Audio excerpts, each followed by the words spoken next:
5, 4, 3, 2, 1. Please rise in body and or spirit for our opening hymn number 188.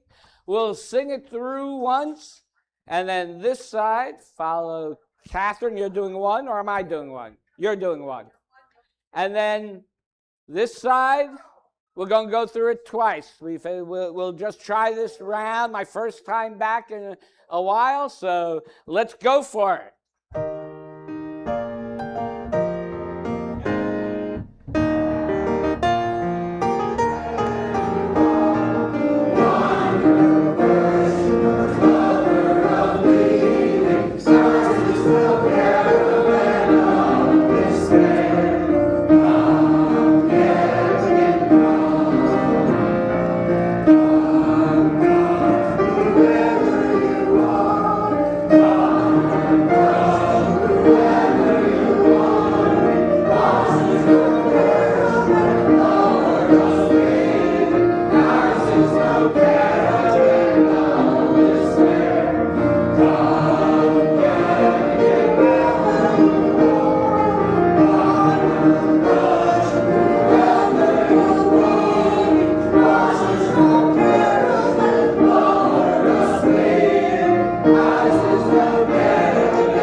Wow, I didn't think there'd be that much excitement over a round song. That's great. Thank you. Well, good morning. My name is Reverend J. Wolin. It says here I'm on your board of trustees, which I am, but I am the settled minister here. I should never trust the script. It is great to be back. For those who are newer here, I've been away on study leave and vacation, and it's great to be back with you. I want to extend a warm welcome to our visitors here, both on campus as well as online. And I invite you to participate in any of our events. We welcome visitors to find out more about UUSRQ and Unitarian Universalism by going to our website at uusrq.org. And there you will find links to our virtual guest book. If you're in person, there's a sign-up sheet right outside the sanctuary door. And if you do so, we will send you our weekly newsletter and occasional other emails with Zoom links to our virtual events. So we invite you today. I admit I don't normally wear a lei in service. I think this is the first time ever I've not worn a tie at the pulpit. I'm just, it's summer vacation, and I'm just letting it all go. But please join us whether you've brought food or not. You are our guest always to join us at our potluck. We look forward to getting to know each other. We have a number of announcements my first week back. Congregational conversations are Monday night at 7 o'clock, is it, I believe? Yes. We'll be talking about our 75th anniversary. We've had a few of you sign up to be on the steering committee, and so we just want to build up some excitement for it, let you know, and any other topics that may be of interest to you that you want to share with the leadership of the congregation. Our racial justice team wants to let you know that on August 22nd from 8 to noon, we have an opportunity to reach out to our Newtown community and show that we care. There is a community cleanup, and they are looking for volunteers. It's a great way to make connections, not only with our own members, but people in the community. And please stop by the racial justice team at the social justice table for more information. The Arts Council would like to remind you that, and if you haven't been there in the Lexow Wing, it is a great art exhibit by Arthur Dillon and Richard Olin, and that there's going to be a evening reception Friday, August 14th. The time was reported incorrectly in the newsletter. It will be from 5 to 7 p.m. You get to meet the artists, and there's always usually good food also. And it's just a great time had by all. So remember, Friday the 14th, 5 p.m., art reception in the Lexau wing. One last announcement, my own personal one, is to remind you that today starts early voting for the August 18th election in Sarasota. So please, and Florida as well, please have a plan for voting in this upcoming election. If you have questions, please go to the social justice table, and the democracy team will be able to help you. And now, back, as they have been multiple times over my years here, we welcome Passerine as our musical guest today.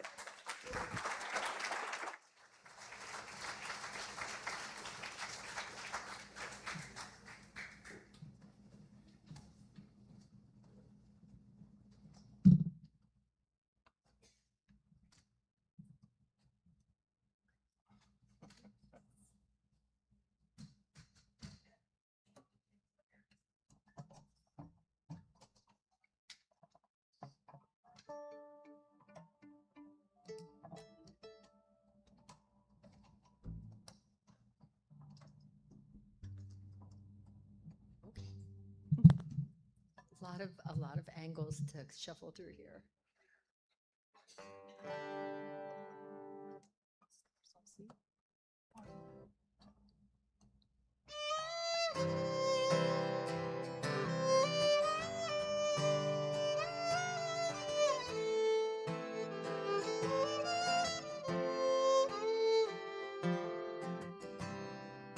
We had a friend, he always smiled. He kept good company. He fed our hearts, called us brother, sister. The man knew no enemy.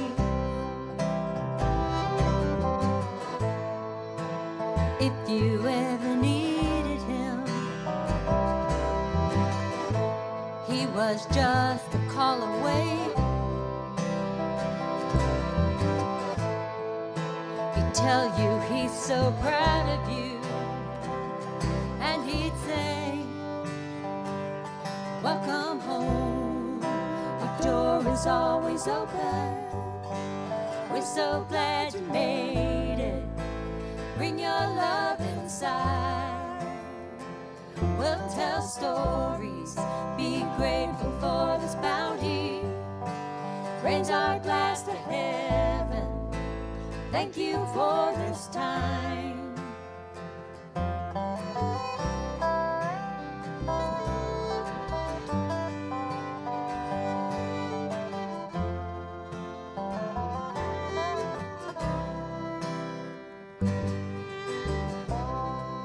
Our sister's house is where the family gathered, full of grace, a place of love and light.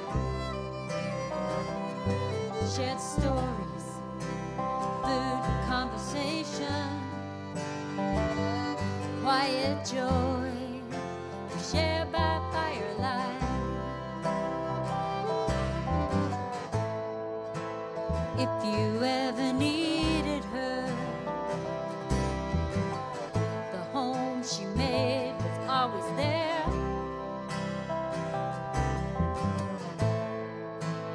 Open as her heart would be when she'd say,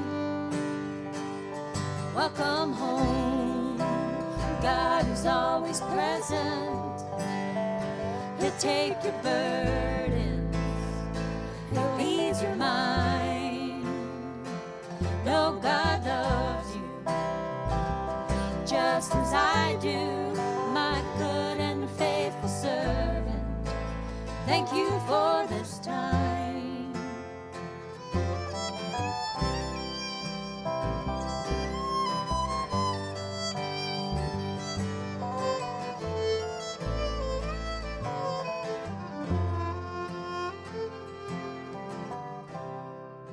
When all the world seems torn by anger, stuck in sickness, suffering and loss. Still the circle will always be unbroken. There's healing in this place. We made with love. More than ever, we have needed this. Home becomes our saving grace.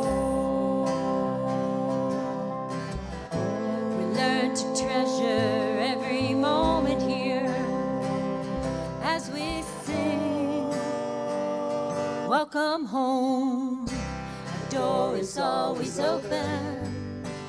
We're so glad you made it. So bring your love inside. We'll share our stories, be grateful for this bounty, raise our glass to heaven. Thank you for this time.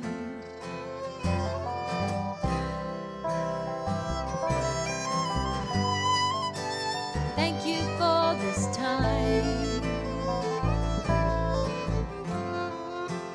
Thank you for this time.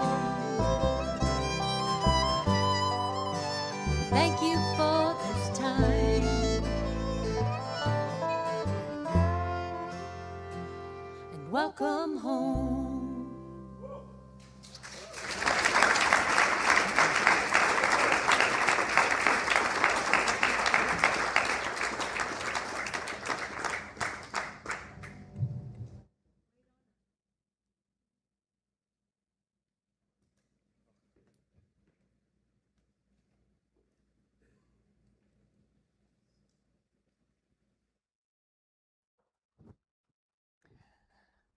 Okay, our opening reading today is called Beginners by Denise Levertov. From too much love of living, hope and desire are set free. Even the weariest river winds somewhere to the sea. But we have only begun to love the earth. We have only begun to imagine the fullness of life. How could we tire of hope? So much is in the bud. How can desire fail? We have only just begun to imagine mercy and justice, only begun to envision how it might be to live as siblings with the beast and flower, not as oppressors. Surely our river cannot already be hastening into the sea of non-being. Surely it cannot drag in the silk all that is innocent. Not yet. Not yet. There is too much broken that must be mended. Too much hurt that we have done to each other that cannot yet be forgiven.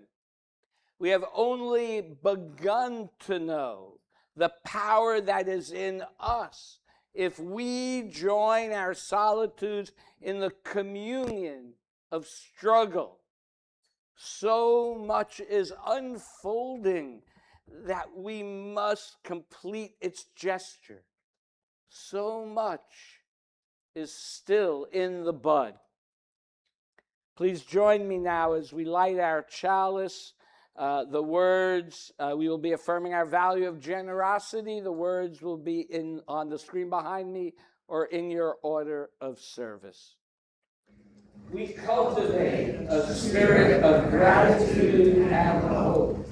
We covenant to freely and compassionately share our faith, presence, and resources. Our generosity connects us to one another in relationships of interdependence and mutuality.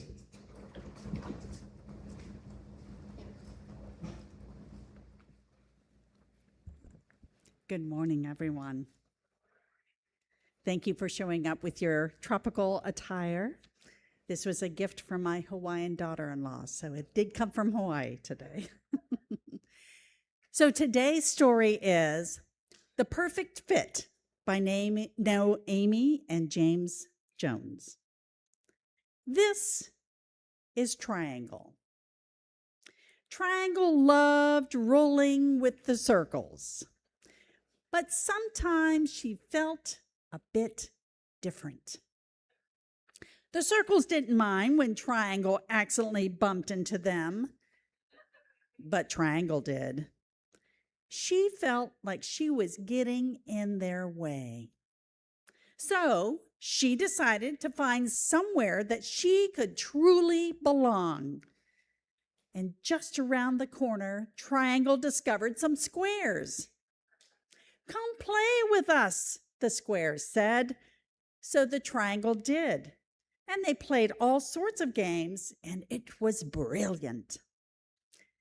"Let's build a tower," one of the squares suggested. So Triangle hopped up to help. But they all came crashing down. "Sorry," Triangle cried. "It's okay," said the squares. "We don't mind." But Triangle did. She didn't want to spoil their game. So she shook her head. "I need to find somewhere I fit perfectly." So around the next corner, Triangle found some hexagons. "Do you want to play?" they asked. And Triangle nodded. There were so many games Triangle could play with the hexagons. It was lots of fun. "Let's make a pattern," the hexagon suggested. And Triangle joined in. But she kept making the patterns different, not the same. "We can play something else," the hexagon said. But Triangle decided to say goodbye and keep on going. The Triangle searched and searched, but couldn't find anywhere she fit perfectly. She was starting to feel very fed up. Maybe there aren't any other triangles. Maybe I'm the only one. But then she looked up into the sky and she saw a familiar shape. "You're not a triangle, are you?" Triangle asked. "Almost, but not quite," Star said. Triangle sighed. "Don't worry. There are shapes that look exactly like you, and they're not far away." Finally, she found them. Woohoo! Together, triangles that were exactly the same as her in every single way, she rushed over to join them. And together, they played lots of triangle games, and it was wonderful. "What shall we do next?" one of the triangles asked. "Let's roll," Triangle suggested. But none of the other triangles knew how to roll. As Triangle tried to show them, she thought about all the fun she'd had with the other shapes, and that gave her an idea. "Let's go! Follow the leader." "You found the others," the star called down. "I did," Triangle replied, "and we had lots of fun, but I realized there's something missing. Everyone else. Over here. Come with me. Follow me. Would you all like to play with me?" The shapes were very excited. They all had so much fun and a brilliant time. And even though the triangle wasn't exactly the same as everyone else, it was still a perfect fit when the squares, the stars, the hexagons, the circles, and the triangles were all together. So no matter what shape or color or size or cultural difference or ways you believe about the meaning of life, we come together here, knowing that we are safe to share, to be together, to learn, to care, to be supported, to do justice, and most importantly, have fun while we're on life's journey. We have many groups here where you might be a perfect fit, but also be part of a bigger community of diverse but like-valued people. And if you don't see your group for a perfect fit, then create one. Gather your friends and we will make room for you as we build a beloved community of communities together. So now I invite any children and youth to join me in the West Wing to learn more about the spirit of aloha. It's more than just a word, but a way of life of compassion and care. And if you're new here, just follow me. Thank you.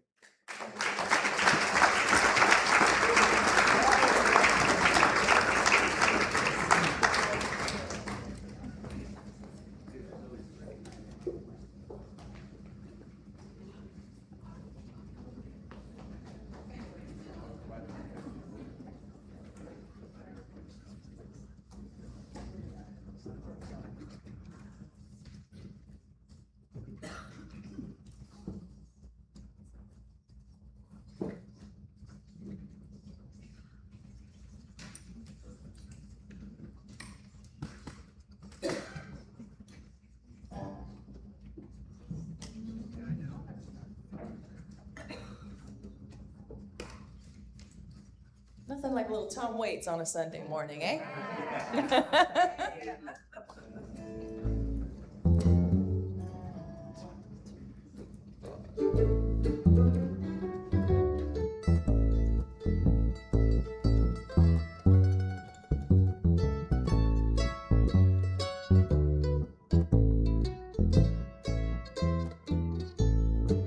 Well, the moon is broken and the sky is cracked.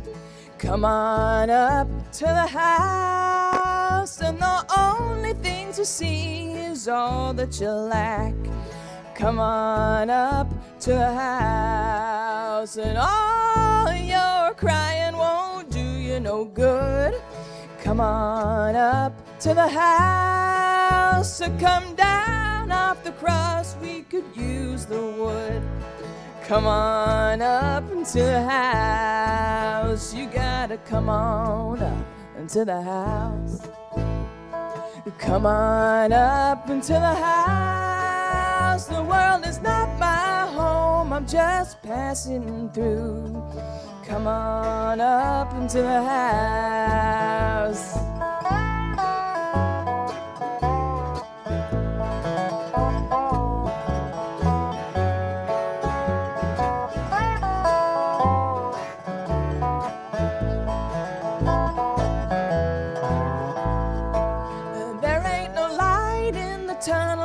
Irons in the fire. Come on up into the house, and you sing a lead soprano in the young man's choir. Come on up into the house. Now don't life seem nasty, brutish and short? Come on up to the house when the seas are all stormy and you can't find no port.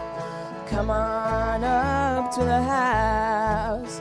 You gotta come on up to the house.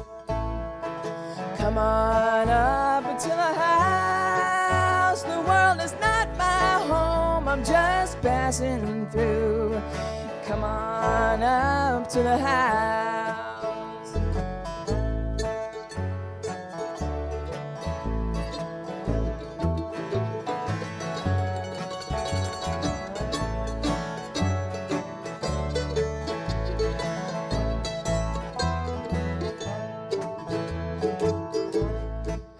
Now there ain't nothing in the world that you can do. Come on up to the house, 'cause you've been whipped by the forces that are inside of you. Come on up to the house. You're high on top of your mountain of woe. Come on up to the house, and you know you should surrender, but you can't let it go. Come on up into the house. You gotta come on up into the house. Come Come on up to the house. This world is not my home, I'm just passing through. Come on up to the house. This world is not my home, I'm just passing through. Come on up to the house.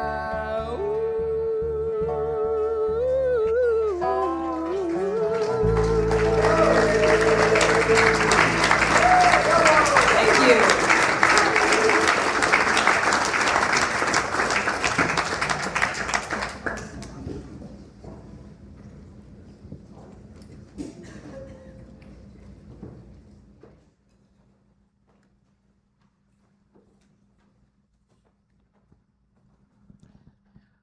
Our centering in words today are from the Vietnamese Buddhist monk Thich Nhat Hanh. Every step we make in awareness helps us get in touch with the wonders of life that are here, available to us right now. As you breathe in, you can take a step and contemplate. I have arrived. I am home. I have arrived means I am already where I want to be with life itself, and I don't need to rush anywhere. I don't have to go looking for anything more. I am home means I've come back to my true home, which is life here in the present moment. You have arrived at your true home and the wonder of life that are there for you. You don't need to wander around looking for something more. You can say, I have arrived. I am home. In the here, in the now. In the here, in the now is the address of life. It's the place we come back to, our true home. Every step brings you back to life. As we go into a time of silence, I invite you to contemplate what brings you to life.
So first impressions are important.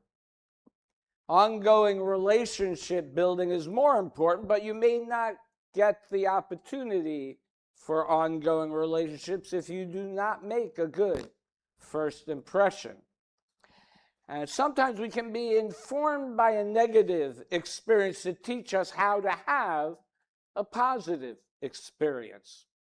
In 2011, I moved from Florida to Iowa for my first ministry in Davenport, Iowa.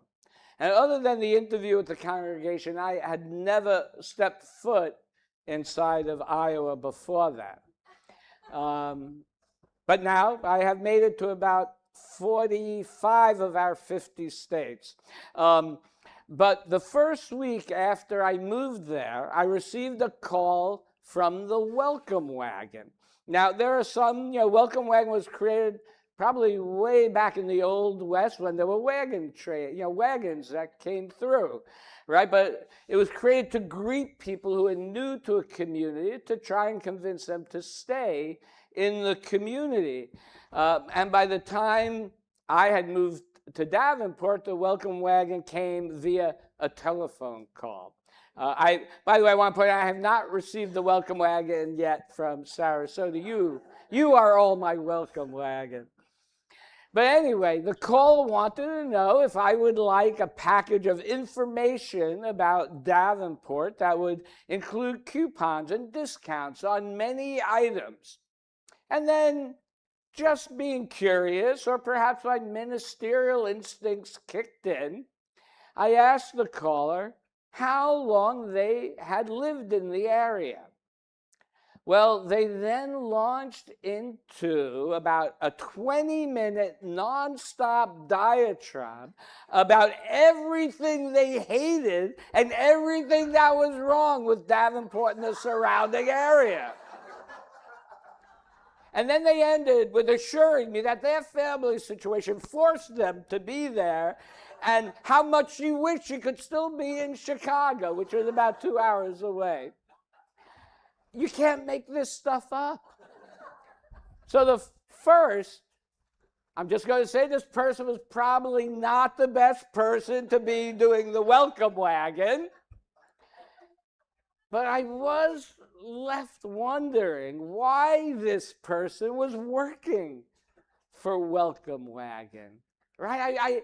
I then wondered what pain they must have been carrying to unload so much unhappiness on a complete stranger that they were supposed to be welcoming.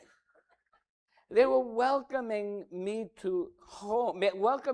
home to a place where they themselves had never arrived. That's not necessarily a character flaw. It is what can happen when we've not developed a practice that helps us to become present in the person before us. This person was not living in the present. They were living in the past and the future. Thich Nhat Hahn taught that arriving is not something that happens to you when the truck is unloaded and you empty your boxes. I have many boxes that are still not unpacked 4 years later. Actually, probably from 2 moves ago, they're not unpacked. But arriving is something that you practice, right? I have arrived. I am home. And I have come to believe that hospitality works the very same way, except my computer mouse does not. It is not a temperament that some people are either born with or not born with, and the rest of us are then excused from. It is a practice. I used to think that if I just followed my bliss, everything that followed would be easy. But what I found out was that following my bliss, although meaningful, is still hard work, right? There is still disappointment and losses along the way, but it is how we react to those challenges and still move forward that helps build integrity and allows us to be present with others and ourselves. When people ask me how I remain calm with all the chaos in the world, I mentioned that has been one of the benefits of a long-standing meditation practice. Now, when I say this, I've often had many people respond to me, oh, I tried that once, I just couldn't do it, or it didn't work for me. So I have a little secret. It didn't work for me the first time either. And some days, even 40 years later, some days it doesn't work for me. But often, to get what you need doesn't appear as a miracle, such as a light in the sky that shines down and brings sudden awareness, but it comes through the long, hard work necessary to make it a part of your being. But putting in the practice day after day after day, it does eventually have an impact. It changes you. It changes how you act. It changes how you interact with the world. And whether that be a meditation practice or a prayer practice or study of sacred texts or small groups, radical hospitality, coming to services every week, I would say, is a spiritual practice. Justice work is a spiritual practice. Any practice that you do consistently, intentionally, that helps you see yourself as part of something greater than yourself is what I would call a spiritual practice. I believe spiritual practices have practiced over time lead to transformation of the self. Now, I'm asking you today to consider radical hospitality as a spiritual practice. I sort of slipped it in there in the middle of those spiritual practices. And I know that it may be hard for some of you who are introverts to walk up to someone you don't know and start asking them questions and listening for their answers. That is the more important part, listening for their answers. But the more you do it, the more it will become part of your being. I want you to keep this in mind when you meet newcomers to our congregation. The welcome wagon person could not give me what they did not have. And if we are honest, I think all of us, including myself, have had Sundays when we are that welcome wagon caller. We were so consumed by our own concerns about something that we could not be present to the person before us. So I invite all of us, when we are meeting with newcomers here, or meeting anyone, to be honest with you here, or anyone in the world, to be intentional about actually thinking about the other person that you are meeting. Are you making them feel welcome? Finding out what their needs are and how they can connect in our community. How this religion, this community has been meaningful to you. You can share that. And maybe how it can be meaningful to their lives. It is a commitment to centering relationship building. It is actively working to intentionally include everyone. It is learning to recognize and avoid interactions that cause harm and to make amends when those type of interactions occur. Radical welcoming is for everyone, not just new people. In a congregation our size, there are people who have been here a long time who you may have never met. I know that happens to me every Sunday. Thank you for wearing your name tags. It's true. I mean, if I don't work with you on an ongoing basis, on a committee or a team, or have met with you on some specific thing, I may not remember your name. And the older I get, the harder that gets. Be curious. But be curious is the main value, I would say, when it comes to radical hospitality. Curiosity itself is a form of generosity. When you ask someone a question and then genuinely wait for their answer, you have given that person something precious, the generosity of your attention. So this morning, when we lit our chalice, we affirmed the many forms of generosity that generosity can take. Our offering is another expression of that generosity. I invite you to give as generously as you are able as we now take our offering. For those online, there's a link to donate in the description of the YouTube. And for those here, if you want to use your phone, there's a QR code in the order service or on the screen behind me, I think. Let this sacred time begin.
Our next reading is by Howard Thurman, The Desert Dweller. He has lived in the desert so long that all of its moods have long since become a part of the daily rhythm of his life. But it is not that fact that is of crucial importance. For many years, it has been his custom to leave a lighted lantern by the roadside at night to cheer the weary traveler. Beside the lantern, there is a note which gives detailed directions as to where his cottage may be found, so that if there is distress or need, the stranger may find help. It is a very simple gesture, but full of beauty and wholeness. To him, it is not important who the stranger may be. It is not important how many people pass in the night and go on their way. The important thing is that the lantern burns every night, and every night the note is there just in case.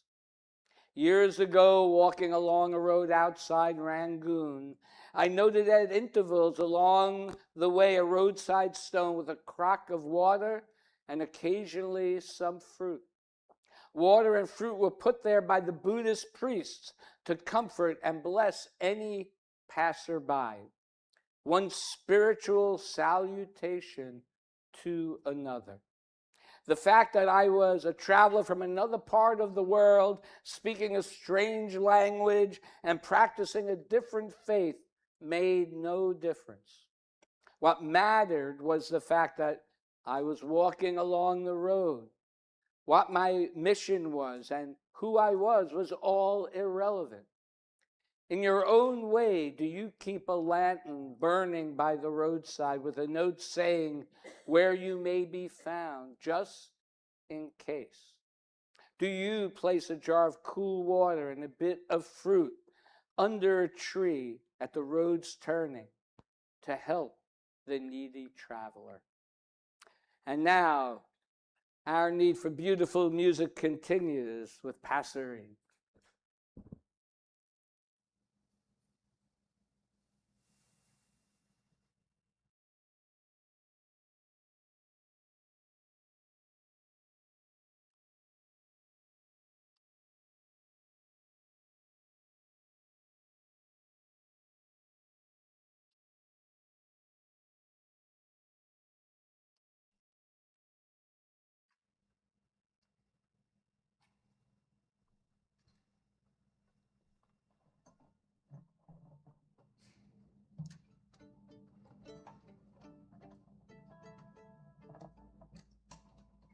I feel so silent. I'm so sorry. I need to make noise.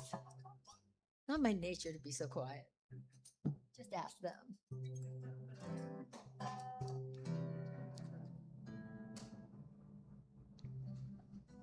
All right. Just make some room.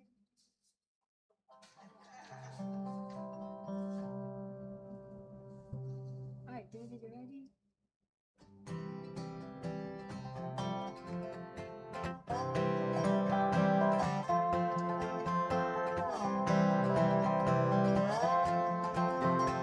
Hold on to me as we go,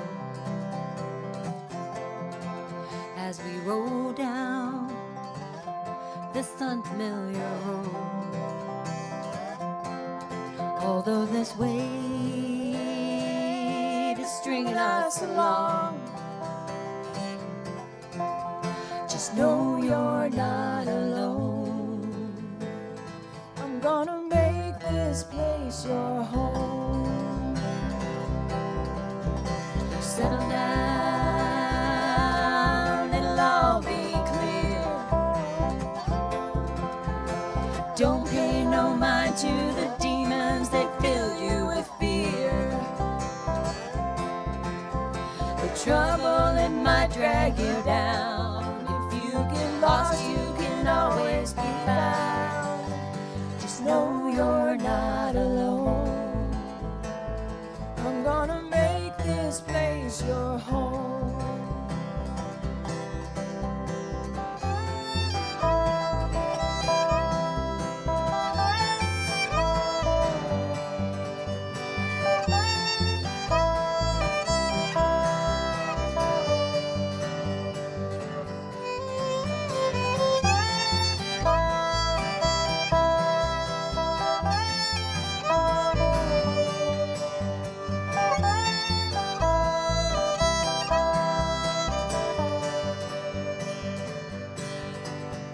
Settle down, it'll all be clear. Don't pay no mind to the demons that fill you with fear. Trouble, it might drag you down. If you get lost, you can always be found. No, you're not alone. 'Cause I'm gonna make this place your home.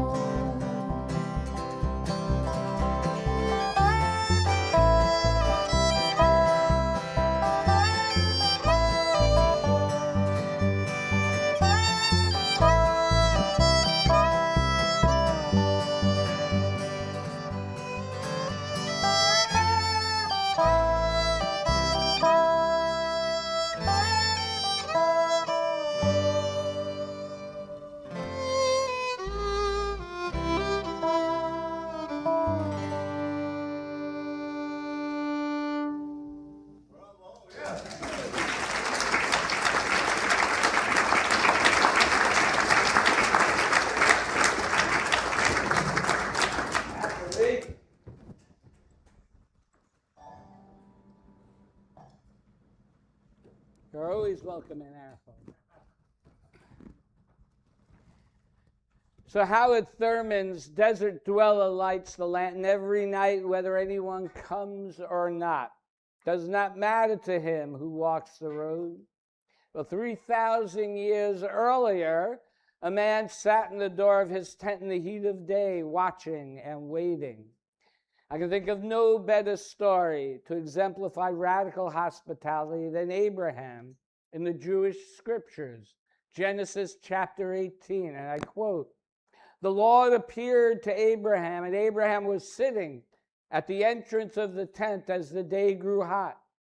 Abraham looked up and saw 3 men standing near him.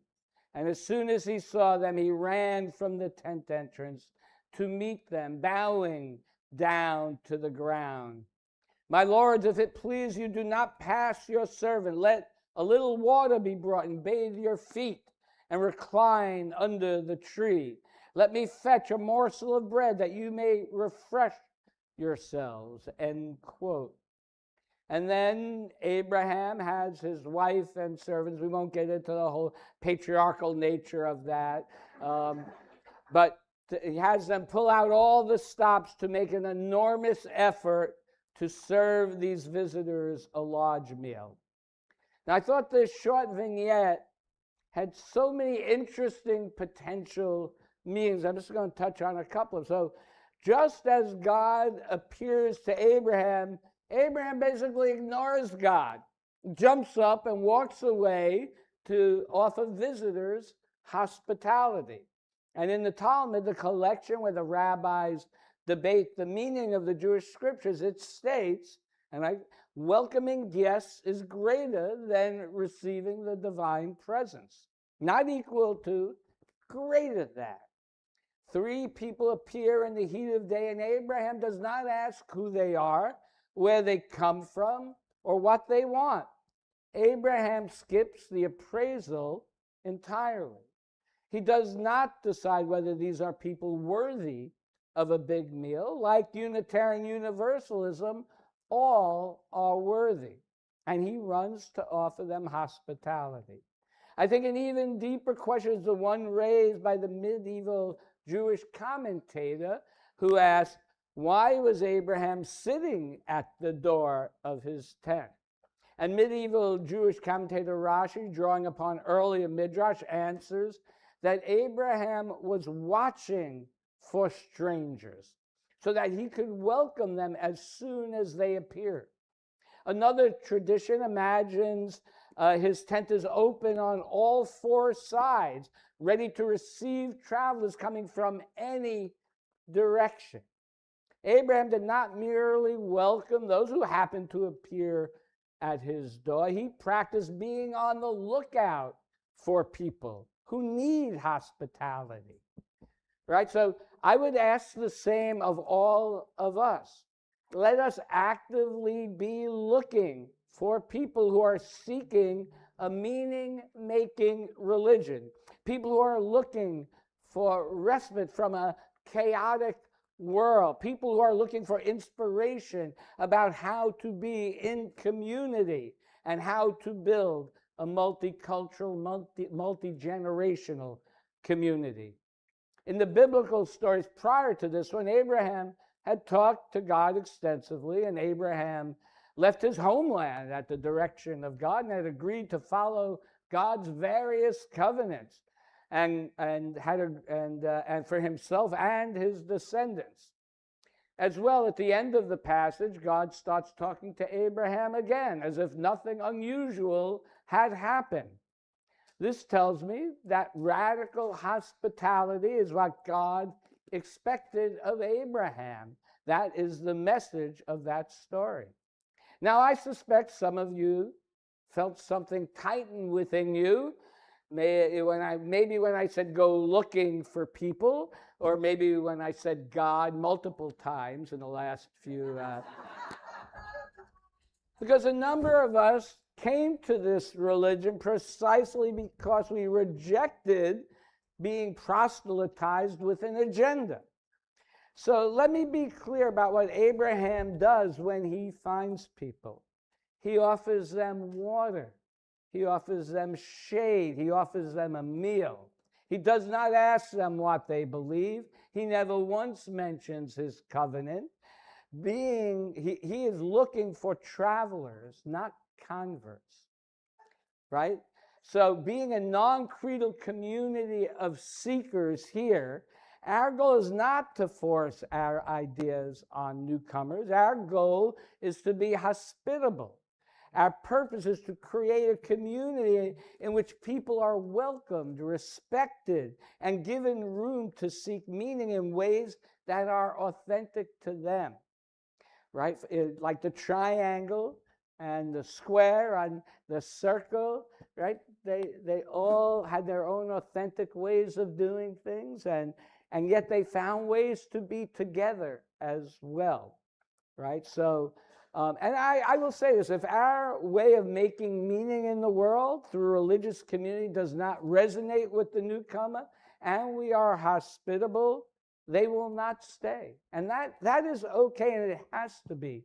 Okay, our way is not going to be for everybody, right? But even so, they will know us as hospitable, caring people. Right? Conversely, if our way of making meaning in the world and religious community does resonate with the newcomer, but we are not hospitable, they will not stay. And that is not okay for me. Our hospitality or lack of it is a testament to how we make meaning in the world. And what do we mean by hospitality? Hospitality begins with basic practices, saying hello, introducing yourself, inviting someone to coffee hour or to sit with in potluck, and then spending time getting to know them. But radical hospitality asks more of us. It asks us to listen with genuine interest, to care about what another person says, and to invite people into the life of the congregation. You know, I had someone recently tell me they would start a spiritual practice of spending time getting to know newcomers. And that is what it comes down to, spending time, building relationships, building connections, and inviting others into participation. Remember, from the inside, it seems sometimes that new people don't want to volunteer, but from a newcomer's perspective, it may seem that they are not welcome to join. So we need to be intentional and invitational to others to participate, and then letting them participate, especially in our religion, which is very unique. People come to us from many religious backgrounds, and many now no religious backgrounds. They come here for many reasons. And we are not rigid as many other religions are. And in some ways, that may make it harder for a newcomer to navigate the waters of how things are done here. So it is our hope to make the newcomer's journey as easy as possible. We must remain present with them on their journey. Radical hospitality requires us to accept that others are different from us, not merely to tolerate those differences, but to welcome them, to embrace them. Other people may use different words, images, music, rituals to interpret truth and meaning. They may have had different life experiences than we have. They may be in a different place on their spiritual path. They may be following a completely different spiritual path. They may be, and radical hospitality does not require sameness. It asks us to receive people as they are, allowing them to be genuinely who they are in all their wholeness. So it asks us to receive people and invite them to help shape this beloved community. Radical hospitality does not mean that the congregation abandons its history whenever someone new arrives. It means that longtime members share that history generously. Newcomers bring their questions and ideas openly, and all of us remain willing to be changed through our relationships. And for all of us to learn to understand the need for new ideas and new ways of leadership. Building the multicultural, multi-generational community we imagine will require more than just a congregational vote or asking congregational leaders to create it. It will require all of us to practice making room for new people, new voices, new ideas. Leadership can open the tent, but only the whole congregation can create a culture of hospitality, of radical hospitality. So let us remember that, like Abraham, we have all at times in our lives been travelers on a road far from home, whether physically or metaphysically. So let us keep the flaps of our metaphorical tent raised on all four sides. Let us keep watching the road in the heat of day so that someone who has been traveling for a long time can walk in here, can take a breath and say, I have arrived. I am home. May we practice the hospitality that makes those words true. May it be so. Please rise in body and or spirit for our closing hymn 360. Here we have gathered.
Join me now in extinguishing the chalice. The words will be up on the screen behind me. The words will be up on the screen behind me. Okay. We extinguish the ceremony, but not the light of truth, the warmth of community, or the fire of commitment. These we carry in our hearts until we are together again. Thank you all for your presence here today. Go forth, be present to each other, and have a great luau potluck. Welcome back.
Bye.